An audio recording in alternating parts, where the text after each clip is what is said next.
ఆయన ప్రమోషన్ కొత్త బైకు కొనిస్తానని ఈమెని సంతోషపరిచాడు. నిన్న కాస్త హద్దులు మీరి ప్రవర్తించాడు ఆ మేనేజర్. ఇది ఏడ్చుకుంటూ నా దగ్గరికి వచ్చిందమ్మా. నువ్వెవరో తెలుసా? బుద్ధి లేని దానివి. ఎన్నో బాధలు, సమస్యలు, పోరాటాల మధ్యలో కూడా ఈ కార్యక్రమాన్ని మీరు చూస్తూ ఉండొచ్చు.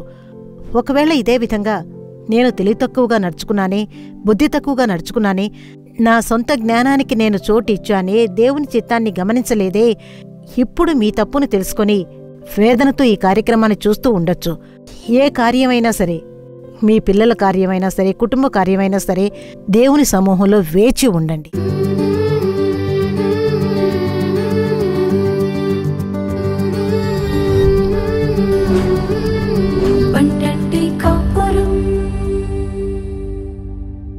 మా ప్రియమైన ప్రేక్షకులకి మా శుభాకాంక్షలు. ప్రతి వారం ఈ 12 కాపురం కార్యక్రమం ద్వారా మిమ్మల్ని కలుసుకోవడంలో మేము చాలా ఆనందపడుతున్నాం. ఈ కార్యక్రమం ద్వారా మీరు పొందిన మేళ్లను మేము విన్నప్పుడు మనసారా దేవుడికి కృతజ్ఞతలు తెలుపుకుంటున్నాం. ఈ రోజు బుద్ధి లేనట్టు నడుచుకునే స్త్రీ అనే శీర్షికతో కార్యక్రమం చూడబోతున్నాం. ఈ ప్రపంచంలో తప్పులు చేయలేనంటి మనుషులు ఎవరూ ఉండరు. తప్పు చేయడం మనిషి అలవాటు. కాని తప్పు చేసినప్పుడు మిగతా వాళ్ల వల్ల చూపించి శిక్ష పొందేటప్పుడు ఆ తప్పుని మార్చుకోవడమే మనిషికి మంచిది.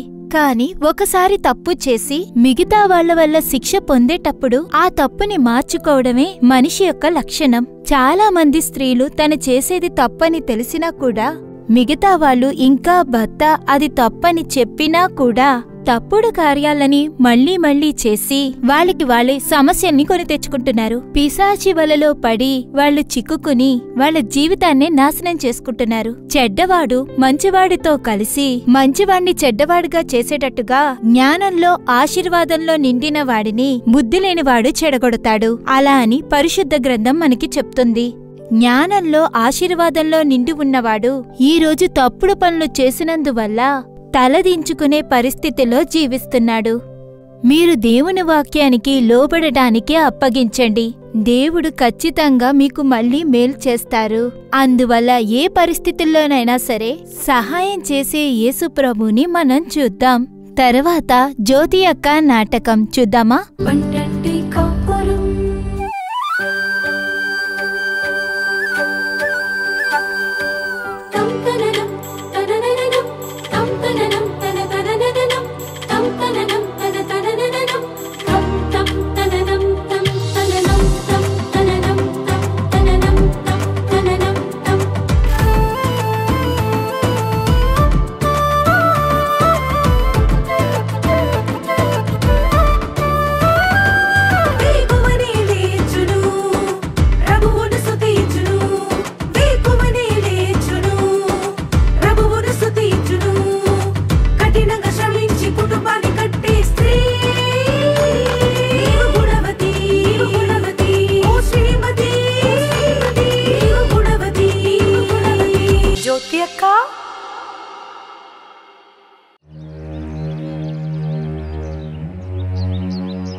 మాలతీతో మాట్లాడావమ్మా? మాట్లాడాను నాన్న, కానీ నా మాటలు తను అసలు వినలేదు. నేను మాట్లాడుతూ ఉన్నప్పుడే తను లేచి వెళ్ళిపోయింది. సరే, మాలతి ఉద్యోగంలో జాయిన్ అయిందా? అవునమ్మా, జాయిన్ చేసింది. కానీ తన నడవడికలో చాలా మార్పులు వచ్చాయమ్మా. ఎప్పటిలాగే కదా నాన్న? లేదు జ్యోతి, ఇది కాస్త వ్యత్యాసంగా ఉంది.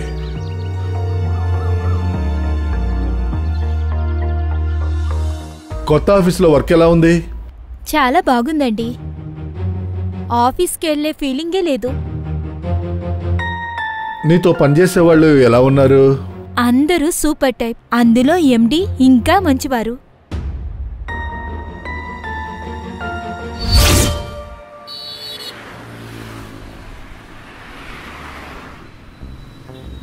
మనసేం బాగలేదురా. ఏరా? కాదురా, నేను ఎంత చెప్పినా తను వినలేదురా. జాబ్లో జాయిన్ అయిపోయారా? అవునరా.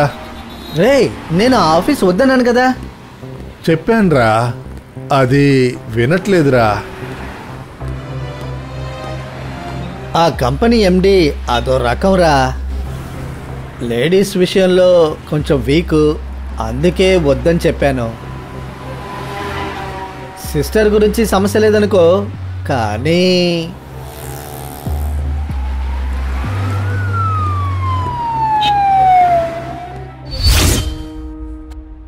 ఏంటండి మౌనంగా ఉన్నారు? మీరు అనుకున్నట్టు ఏమీ లేదని ఆలోచిస్తున్నారా? కొత్త ఆఫీస్ చాలా సేఫ్, మీరు భయపడొద్దు.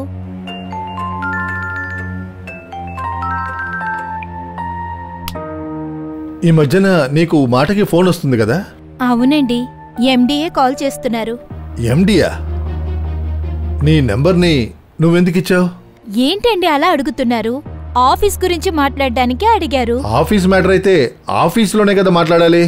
ఇంటికి వచ్చిన తర్వాత ఎందుకు కాల్ చేయాలి? మీరు అనుమానపడేటట్టుగా ఎండీ ఏమీ మోసగాడు కాదు.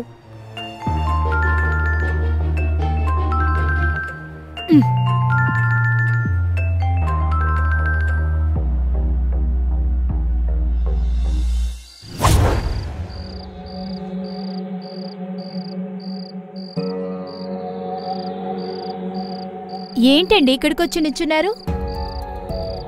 ఈరోజు కాస్త లేట్ అయింది. ఇదిగోండి స్వీట్. మళ్ళీ స్వీటా? ఏంటిది? వేరే కంపెనీకి జాబ్కి వెళ్తున్నావా? అలాంటిదేమీ లేదండి. మరెందుకు? నాకు ప్రమోషన్ వచ్చింది. ప్రమోషనా? నువ్వు జాబ్లో జాయిన్ అయ్యి ఇంకా 1 నెల కూడా అవ్వలేదే. అదంతా ఎండీ రికమెండేషన్ వల్లే. ఆయన నన్ను చాలా కేర్గా చూసుకుంటున్నారు. అది మాత్రమే కాదు, నాకు ఆయన స్కూటీ కూడా కొంటానన్నారు. అతనెందుకు నీకు కొనివ్వాలి? అదంతా నా పని చూసేనండి. పనిని చూసా లేక నీ అందాన్ని చూసా? మీతో చెప్పాను చూడండి, నన్ను అనుకోవాలి.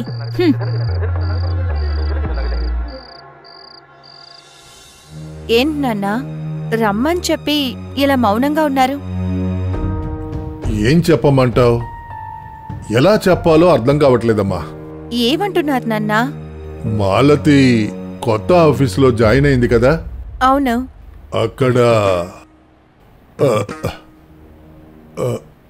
అక్కడ మేనేజర్ మాటలకి మత్తెక్కి అతనితో కాస్త అటాచ్ అయిపోయిందమ్మా. ఆయన ప్రమోషన్, కొత్త బైకు కొనిస్తానని ఈమెని సంతోషపరిచాడు. నిన్న కాస్త హద్దులు మీరి ప్రవర్తించాడు ఆ మేనేజర్. ఇది ఏడ్చుకుంటూ నా దగ్గరికి వచ్చిందమ్మా.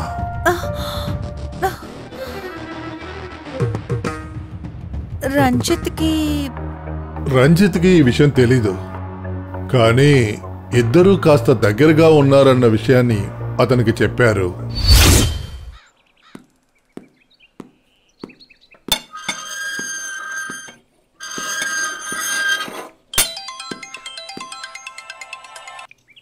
ఏంటి రంజిత్, అప్పు త్వరగానే తీర్చేసేలా ఉన్నావు? ఏమంటున్నారన్నా? తెలియనట్టుగా అడుగుతున్నావు. అదే నీ భార్య కొత్త మేనేజర్తో చాలా దగ్గరగా ఉందే. ఏమంటున్నారన్నా? అవును, నీకేమీ తెలియదు కదా, ఒట్నే నటించకో. నీ భార్యను ఆ కొత్త మేనేజరు కారులో ఊరంతా తిరుగుతున్నారు. ఇదంతా నీకు తెలియకుండా జరుగుద్దా ఏంటి?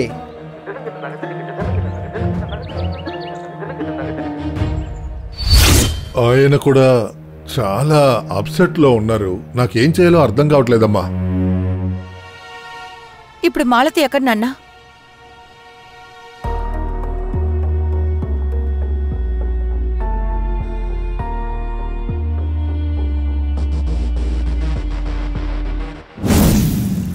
అక్క, నేను చేసింది చాలా పెద్ద తప్పని నాకిప్పుడు అర్థమవుతుందక్క. అవునక్క, నాకు ఫేస్బుక్లోనే పరిచయం అయ్యారు. బాగా మాట్లాడారు. నేను కూడా కుటుంబ పరిస్థితుల గురించి చెప్పాను. అప్పుడు నా కంపెనీకి రా, నేను నీకు పని ఇప్పిస్తాను, జీతం కూడా ఎక్స్ట్రా ఇస్తానని చెప్పారు. అందుకనే నా పాత జాబ్ని రిజైన్ చేసి అక్కడికి వెళ్ళి జాయిన్ అయ్యాను. ఇదంతా నీ భర్తకి తెలుసా అమ్మా? తెలీదక్కా. ఇదంతా నా భర్త చెప్పినప్పుడు నా బుర్రకెక్కలేదక్కా. పనిలో ప్రమోషన్, ఆఫీస్కి వెళ్ళడానికి బైక్ ఇచ్చినప్పుడు నేను ఆయన చాలా బాగా నమ్మానక్క. నిన్న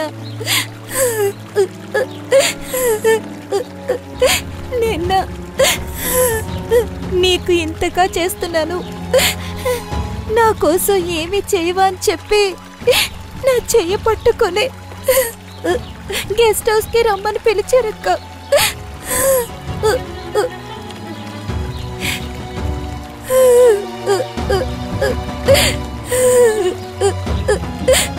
అక్క, నేను తప్పుడుదాన్ని కాదక్క.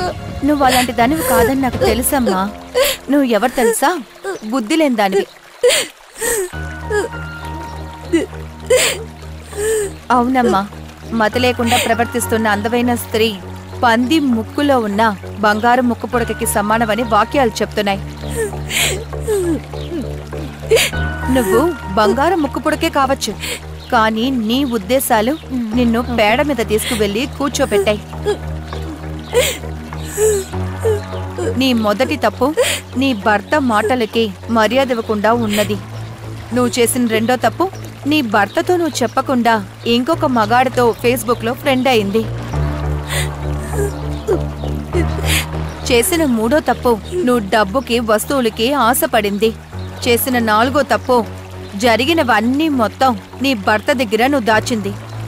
ఇంకొక తప్పు నీ మేనేజర్ని నువ్వు నమ్మింది. ఇలా చెప్తూనే వెళ్ళొచ్చు. మనుషుల ఉద్దేశాలు వాడి దారిని తారుమారు చేస్తుందని వాక్యాలు చెప్తున్నాయి. ఈరోజు నీ మూర్ఖత్వం ఉందే నీ దారిని తారుమారు చేసింది. చనిపోయిన ఈగలు తైలం అమ్మేవాడి వాసనని కంపు కొట్టేలా చేస్తాయి. ఉద్దేశాలు కూడా అలాగే అని వాక్యాలు చెప్తున్నాయి. నువ్వు చేసిన ఈ బుద్ధి లేని పని నీ జీవితాన్ని చెడిపోయేలా చేస్తుందా? మిగతా వాళ్ళు చేసే తప్పునే నువ్వు చేస్తే ఎలామా? అవసరం లేని అలంకరణకి ముఖ్యత్వం ఇచ్చావు. అది మిగతా వాళ్ళ కళ్ళకి, అది కూడా నీ మేనేజర్ కళ్ళకి ఆశల్ని రేపినట్టుంది. నువ్వు కూడా మొదట్లో అడ్డుకోకుండా అలౌ చేసేశావు. దాన్ని మేనేజర్ అడ్వాంటేజ్గా తీసుకుని నీ మీద చేయి వేశాడు. ఇలా జరగడానికి నువ్వే కదమ్మా కారణం. ఇప్పుడు ఏడ్చి ప్రయోజనమేంటి? నువ్వు ఇలా జరగడానికి ముందు కదా ఆలోచించుండాలి. ఇప్పుడు నేనేం చేయనక్క? ఏ మొహం పెట్టుకుని ఆయన దగ్గరకు నిల్చుంటాను? అక్క అక్క అక్క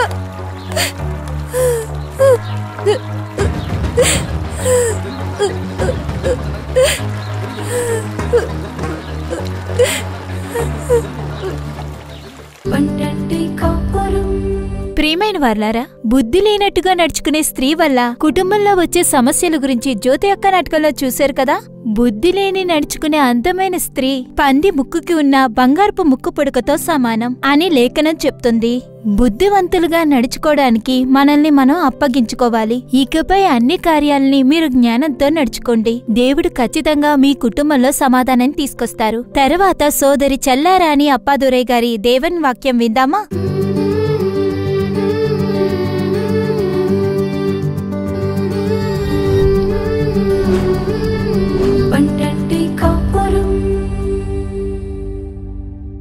యేసుక్రీస్తు యొక్క తీయటి నామమున మీ అందరికీ నా శుభాకాంక్షలు తెలుపుకుంటున్నాను.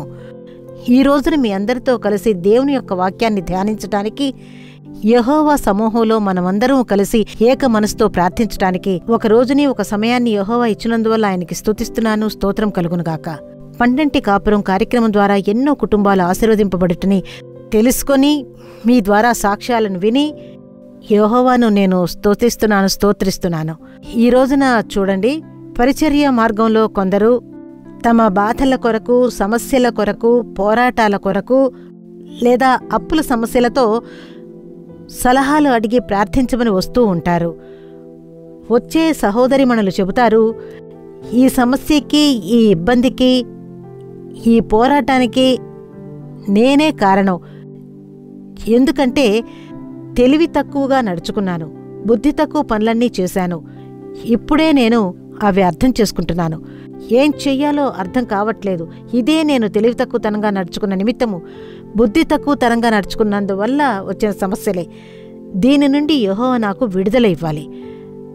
ఆ విధంగా ప్రార్థించడానికి వస్తుంటారు. ప్రేమైన వార్లారా, ఎన్నో కుటుంబాలలోని కార్యాలని, ఆ సహోదరులు చెప్పిన కార్యాలను నేను మీతో పంచుకోవచ్చు. కానీ చూడండి, ఒక సహోదరి నాతో పంచుకున్న ఒక విషయము 6 నెలల క్రితం. ఒక మంచి సహోదరి, ప్రార్థన చేయ సహోదరి, పరిచర్యను ప్రేమించే సహోదరి, చాలా వరకు దేవుని పరిచర్యను చేస్తూ వచ్చిన సహోదరి కూడా, ఆ సహోదరి కన్నీటితో వచ్చారు అక్కడికి. వచ్చి విషయం ముందు చెప్పలేదు.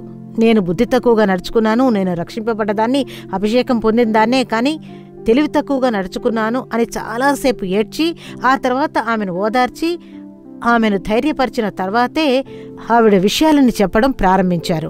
ఆమె చెప్పిన ఒక కార్యము, నాకు 3 పిల్లలున్నారు, నా భర్త ఒక కంపెనీలో ఉద్యోగం చేస్తున్నారు, నేను హౌస్ వైఫ్ని, నాకు ఒక మంచి స్నేహితురాలుంది, నేను ఆమె చిన్నప్పటి నుంచి కలిసి చదువుకున్నాం, ఒకరి జీవితమే కదా మీ ఇంట్లో, కానీ నేనొక కంపెనీ ప్రారంభిద్దామని అనుకుంటున్నాను, నువ్వు నాతో ఆ కంపెనీలో జాయిన్ అవ్వు అంటే ఈ కంపెనీలో నడిపించే విషయాలు నాకు తెలియవు అన్నాను. ఆ సహోదరి కన్నీటితో చెప్తున్నారు. అప్పుడు నా స్నేహితురాలు ఏం చెప్పిందంటే, లేదు, నువ్వు జాయిన్ అయితే చాలు, ఇంకెవరినో నాతో కలుపుకోవడం నాకు ఇష్టం లేదు, నేను ఒక కంపెనీలో కదా పనిచేస్తున్నాను, నేను ఈ కంపెనీని చూసుకుంటాను, నేను చెప్పినట్టుగా మాత్రం నువ్వు చెయ్యి. అలా చెప్పిన నిమిత్తము ఆమె కొద్దిగా డబ్బు వేసింది. మా ఇంట్లో ఆ సహోదరి చెప్పింది, మా ఇంట్లో ఒకరి సంపాదనే అన్నందువల్ల వాళ్లతో నేను ఎక్కువగా చెప్పకుండా నేను వేసుకున్న నగలు అన్నిటిని కూడా అమ్మిన ఆ డబ్బుతో ఆ కంపెనీకి పెట్టుబడి పెట్టి ఆ సహోదరితో కలిసి పనిచేయడం ప్రారంభించాను. ఈ విషయానికి నా భర్త ముందు ఒప్పుకోలేదు. మా పెద్ద కొడుకు, వాడికి ఇప్పుడు 16 ఏళ్ళు అవుతున్నాయి, వాడు కూడా ఇది వద్దు అన్నాడు. నేను ఎవరి మాట వినలేదు. నాకేంటంటే నేను సంపాదించడం లేదు, పిల్లలకి ఏదైనా ఇవ్వచ్చు కదా అని స్నేహితురాలు చెప్పింది. ఈ కాలంలో చిన్నపిల్లలుగా ఉన్నప్పుడే నీకంటూ ఒక సంపాదన ఉండాలి, అది పిల్లలకు ఆశీర్వాదంగా ఉంటుంది అన్నందువల్ల నేను సరే అని నా స్నేహితురాలు చెప్పిన సలహాకి ఒప్పుకున్నాను. ఒప్పుకొని ఆ కంపెనీని మేమిద్దరం కలిసి ప్రారంభించాం. రోజులు గడిచాయి, సంవత్సరం అయింది, 2 సంవత్సరాలైంది, 3 సంవత్సరాలు గడిచాయి. ఈ మధ్యన 6 నెలల క్రితం తను నా దగ్గరకు వచ్చి చెప్పింది, 3 సంవత్సరాలు అయిన తర్వాత కూడా అప్పుల సమస్యతోనే ఆ కంపెనీ జరుగుతుంది, అది మాత్రమే కాకుండా ఈ రోజు కంపెనీని నడిపించలేకుండా కంపెనీని మూసేటువంటి పరిస్థితి వచ్చింది అని చెప్పింది. చెప్పిన తర్వాత సహోదరి చెప్పింది, ఈ పరిస్థితి వస్తుందని నా భర్త చెప్పారు, నా పిల్లలు కూడా సలహాలు ఇచ్చారు, ఇటువంటి పరిస్థితి వస్తుందని చెప్పాం కదా, నువ్వు మా మాట వినలేదు, ఇప్పుడు నేను నా నగలన్నింటినీ పోగొట్టుకున్నాను, ఈ రోజు నా కుటుంబంలో సమస్యలు, సమాధానం లేదు, ఇందువల్ల సిగ్గుపడిపోతున్నాను, అటువంటి పరిస్థితుల్లో ఉన్నాను. ఆ విధంగా కన్నీటితో ఏడుస్తూ ఆ సహోదరి చెప్పింది. నేను నా భర్త మాట విని ఉండొచ్చు, లేదా నేను కాస్త ఆలోచించి ఉండొచ్చు, మనకి కంపెనీలు నడిపించే విషయాలు తెలియవు కదా, ఇందులో దిగుదామా, ఇలా పనిచేద్దామా, ఆ విధంగా నేను ఆలోచించి చూడలేదు, నా భర్త పిల్లలు చెప్పిన అడ్వైస్ నేను వినలేదు, ఈ రోజు అన్నిటినీ పోగొట్టుకుని నిలబడ్డానని చెప్పారు.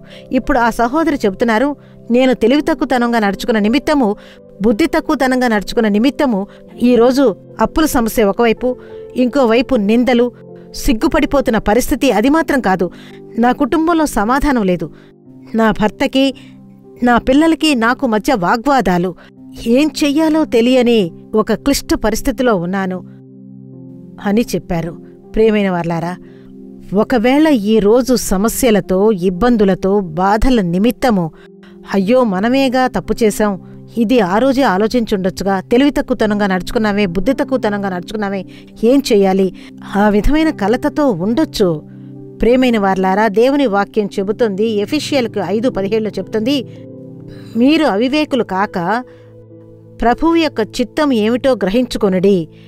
అయితే ప్రేమైన వార్లారా, ఏ కార్యమైనా కూడా దేవుని సమూహంలో వేచి ఉండి ప్రార్థన చేసి, అది దేవునికి ఇష్టమేనా, దేవునికి ఇష్టమైనా ఈ కార్యం చేయుట, ఆ విధంగా దేవుని సమూహంలో వేచి ఉన్నప్పుడు, దేవుని చిత్తాన్ని తెలుసుకొని పనిచేసేటప్పుడు, దేవుని చిత్తానికి అప్పగించినప్పుడు ఆ కార్యాలని యెహోవా జయంగా మార్చి ఇస్తారు. ఆ కార్యాలను యెహోవా ఆశీర్వదిస్తారు. ఒక బిజినెస్ కావచ్చు, వ్యాపారం కావచ్చు, కంపెనీ నడిపించే కార్యం కావచ్చు, ఇల్లు కట్టే కార్యం కావచ్చు, వాహనం కొనే కార్యం కావచ్చు. కొందరు ఇలా చెప్తూ ఉంటారు, దేవుని చిత్తం అని ప్రార్థన చేస్తున్నాము, కానీ దేవుని చిత్తం ఏంటో తెలియట్లేదు. అలా అడుగుతారు. దేవుడు మీ చిత్తమునకు మార్గము తెరవబడాలి. మీ చిత్తం ప్రకారము నేను నా కుటుంబము నడుచుకునే విధంగా నడిపించండి. మీకు ఇష్టం లేని ద్వారాన్ని మూసివేయండి దేవుడా అని ప్రార్థించినప్పుడు యెహోవా తమకు ఇష్టమైన మార్గాన్ని తెరుస్తారు. అది మీకు, కుటుంబానికి అది ఆశీర్వాదంగా ఉంటుంది. ప్రియమైన వార్లారా, మనం ఇంకా లేఖనంలో చూడొచ్చు. 1 తిమోతికి 6వ అధ్యాయము 9వ వచనం ఈ విధంగా చెప్తుంది, ధనవంతులగుటకు ఆపేక్షించువారు శోధనలోనూ ఊరిలోనూ అవివేక యుక్తములను హానికరములైన అనేక దురాశలలోనూ పడుదురు. అట్టివి మనుషులను నష్టములోనూ నాశనంలోనూ ముంచివేయను.